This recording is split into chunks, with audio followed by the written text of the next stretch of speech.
भारत की पुण्य भूमि पर स्थित है अनेकों तीर्थ, जिनमें कुछ ऐसे हैं जिनका महात्म्य सुनकर ही पापों का नाश हो जाता है।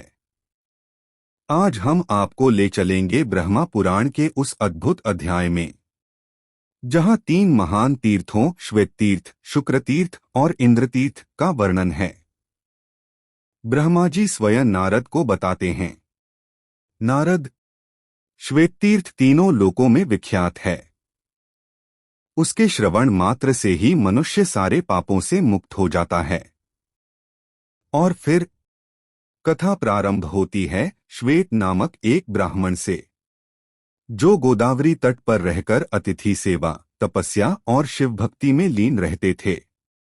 उनकी भक्ति इतनी प्रबल थी कि यमदूत तक उनके घर में प्रवेश न कर सके। यहीं से शुरू होती है एक दिव्य घटना, जहां स्वयं मृत्यु देवता भैरव और भगवान शिव प्रकट होकर धर्म और भक्ति की पराकाष्ठा को उजागर करते हैं। इसके बाद की कथा हमें ले जाती है शुक्र तीर्थ और इंद्र तीर्थ की ओर, जहां ज्ञान, भक्ति और पाप से मुक्ति का अद्वितीय संगम है। ब्रह्मा जी कहते हैं, नारद, श्वेत तीर्थ तीनों लोकों में विख्यात है।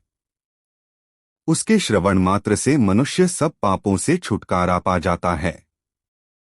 पूर्व काल में श्वेत नाम के एक ब्राह्मण थे, जो महर्षि गौतम के प्रिय सखा थे। वे गोदावरी के तट पर रहकर अतिथियों के स्वागत सत्कार में लगे रहते और मनवाणी तथा क्रिया द्वारा भगवान शिव का भजना करते थे। वे सदा भगवान सदाशिव की पूजा और ध्यान करते रहते थे। शिव के भजन में ही उनकी आयु पूरी हो गई। तब यमराज के दूत उन्हें ले जाने के लिए आए, परंतु नारद जी, वे ब्राह्मण देवता के घर में प्रवेश न कर सके। जब ब्राह्मण की मृत्यु का समय व्यतीत हो गया, तब चित्रक ने मृत्यु से पूछा, मृत्यु, श्वेत का जीवन समाप्त हो चुका है, वह अब तक क्यों नहीं आया? तुम्हारे दूत भी अभी तक नहीं लौटे। ऐसा होना उचित नहीं। यह सुनकर मृत्यु को बड़ा क्रोध हुआ और वे स्वयं ही श्वेत के घर पर पधारे। उनके दूत भयभीत होकर बाहर ही खड़े थे। उन्हें देखकर मृत्यु ने पूछा, दूतो, यह क्या बात है? दूत बोले, श्वेत भगवान शिव के द्वारा सुरक्षित हैं। हम उनकी ओर आंख उठाकर देख भी नहीं सकते। जिनके ऊपर भगवान शंकर प्रसन्न हो जाए, उन्हें भय कैसा? तब मृत्यु ने अपना फंदा हाथ में लेकर स्वयं ही ब्राह्मण के घर में प्रवेश किया। ब्राह्मण तो भक्तिपूर्वक भगवान शिव की पूजा कर रहे थे। उन्हें न तो मृत्यु के आने का पता था और न यमदूतों के।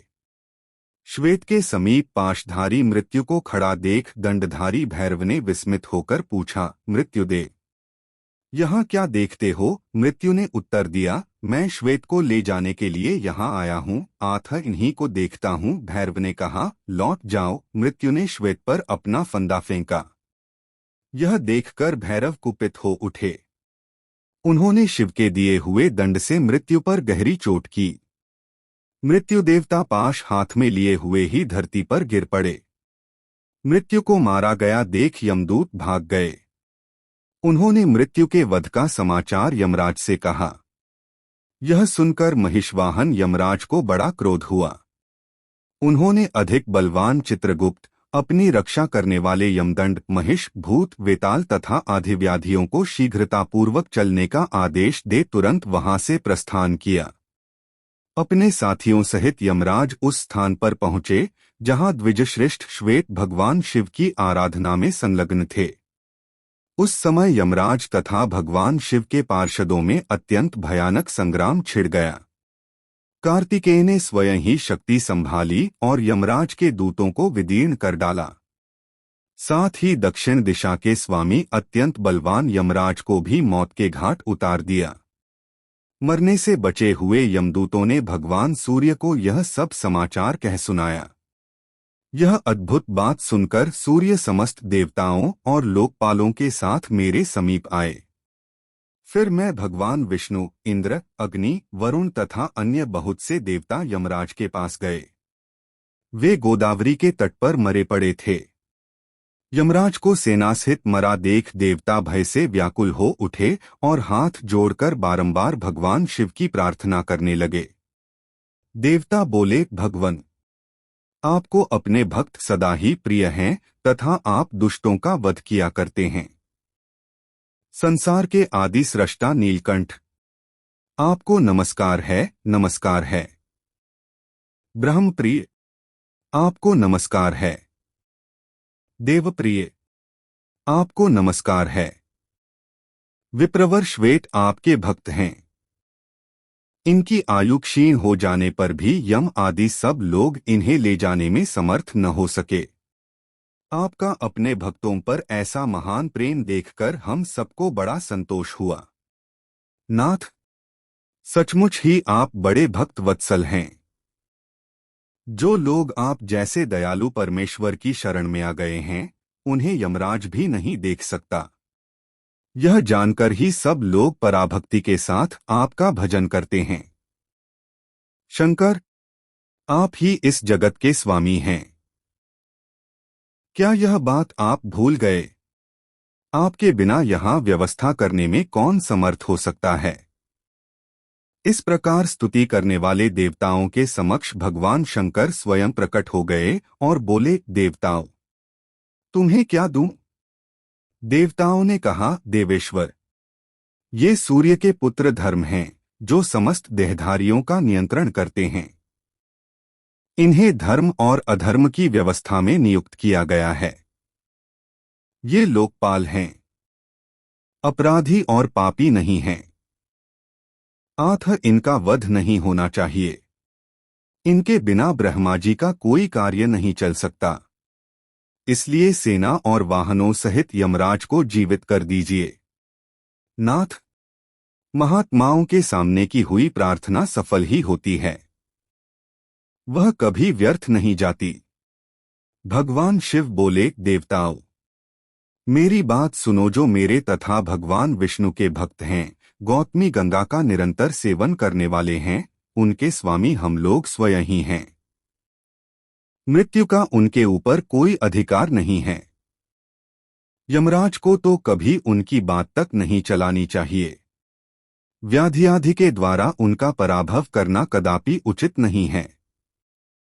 जो मेरी शरण में आ जाते हैं, वे तत्काल मुक्त हो जाते हैं। यमराज को तो चाहिए अपने अनुचरों सहित उन्हें प्रणाम करे। बहुत अच्छा कहकर देवताओं ने भगवान शिव की बात का अनुमोदन किया। तब भगवान शिव ने अपने वाहन नंदी से कहा, तुम गौतमी का जल लेकर मरे हुए यमराज आदि के शरीर पर छिड़क दो। आज्ञा पाकर नंदी ने यम आदि सब लोगों पर गोदावरी का जल छिड़का। इससे वे जीवित होकर उठ बैठे और दक्षिण दिशा की ओर चले गए। गौतमी के उत्तर तट पर विष्णु आदि सब देवता ठहर गए और देवाधिदेव महेश्वर की पूजा करने लगे। उस समय वहां 1,12,000 तीर्थ एकत्रित हुए थे। इसी प्रकार गोदावरी के दक्षिण तट पर 30,000 तीर्थ एकत्रित हुए। यही श्वेत तीर्थ का पवित्र उपाख्यान है। जहां मृत्यु देवता मरकर गिरे थे, वह स्थान मृत्यु तीर्थ कहलाता है। वहां किया हुआ स्नान और दान सब पापों का नाश करने वाला है। उसके महात्म्य का श्रवण, पठन और स्मरण अंतःकरण के मल को धोने वाला और सब लोगों को भोग तथा मोक्ष प्रदान करने वाला है। इसके आगे शुक्र तीर्थ है, जो मनुष्यों को सब प्रकार की सिद्धि देने वाला है। वह सब पापों को शांत करने वाला तथा सब प्रकार की व्याधियों का नाशक है। अंगिरा और भृगु ये दो परम धर्मात्मा ऋषि हुए हैं। इन दोनों के दो दो पुत्र हुए, जो बड़े ही विद्वान और रूप तथा बुद्धि से सुशोभित थे। अंगिरा के पुत्र का नाम था जीव और भृगु के पुत्र का नाम था कवि। ये दोनों अपने माता पिता के अधीन रहते थे। जब दोनों का यज्ञोपवीत संस्कार हो गया, तब उनके पिता परस्पर कहने लगे, हम दोनों में से एक ही इन दोनों पुत्रों का शिक्षक हो। इससे एक ही शासन करेगा और दूसरा सुख से बैठा रहेगा। यह सुनकर अंगिरा ने कहा, मैं कवि को भी अपने पुत्र के समान ही पढ़ाऊंगा। वह सुखपूर्वक मेरे यहाँ रहे। अंगिरा की बात सुनकर भृगु ने कहा, ठीक है, और उन्होंने अपने पुत्र शुक्र को अंगिरा की सेवा में सौंप दिया। परंतु अंगिरा उन दोनों बालकों में विषम बुद्धि रखते थे, इसलिए दोनों को पृथक पृथक पढ़ाते थे। बहुत दिनों तक किसी प्रकार चलता रहा। तब एक दिन शुक्र ने कहा, गुरुदेव, आप मुझे प्रतिदिन विषम भाव से पढ़ाते हैं। गुरुओं के लिए यह उचित नहीं कि वे पुत्र और शिष्य में भेदभाव समझें। जो लोग विषम बुद्धि रखते हैं, उनके पाप की कोई गणना नहीं है। आचार्य, अब मैंने आपको अच्छी तरह समझ लिया। आपको बारंबार नमस्कार करता हूं। अब दूसरे किसी गुरु के यहां जाऊंगा। मुझे जाने की आज्ञा दीजिए। इस प्रकार गुरु और बृहस्पति से पूछकर उनकी आज्ञा ले शुक्र चले गए। उन्होंने सोचा, अब पूर्ण विद्या प्राप्त करके ही पिता के पास चलूं। किंतु किससे पूछें, कौन सबसे श्रेष्ठ गुरु हो सकता है? इन्हीं सब बातों का विचार करते हुए शुक्र ने महाप्राज्ञ गौतम के पास जाकर पूछा, मुनिश्रेष्ठ, बताइए कौन मेरा गुरु हो सकता है? जो तीनों लोकों का गुरु हो, उसी के पास मैं जाऊंगा। गौतम ने कहा, जगतगुरु भगवान शंकर ही गुरु होने योग्य हैं। शुक्र ने पूछा, मैं कहाँ रहकर शंकर जी की आराधना करूं? गौतम बोले, गौतमी गंगा में स्नान करके पवित्र हो स्तोत्रों द्वारा भगवान शंकर को संतुष्ट करो। संतुष्ट होने पर वे जगदीश्वर तुम्हें विद्या प्रदान करेंगे। गौतम के कहने से शुक्र गोदावरी के तट पर गए और वहां स्नान करके पवित्र हो भगवान शिव की स्तुति करने लगे।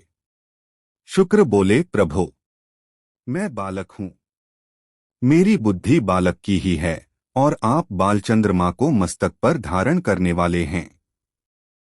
मुझे आपकी स्तुति करने का कुछ भी ज्ञान नहीं है, केवल आपको नमस्कार करता हूं।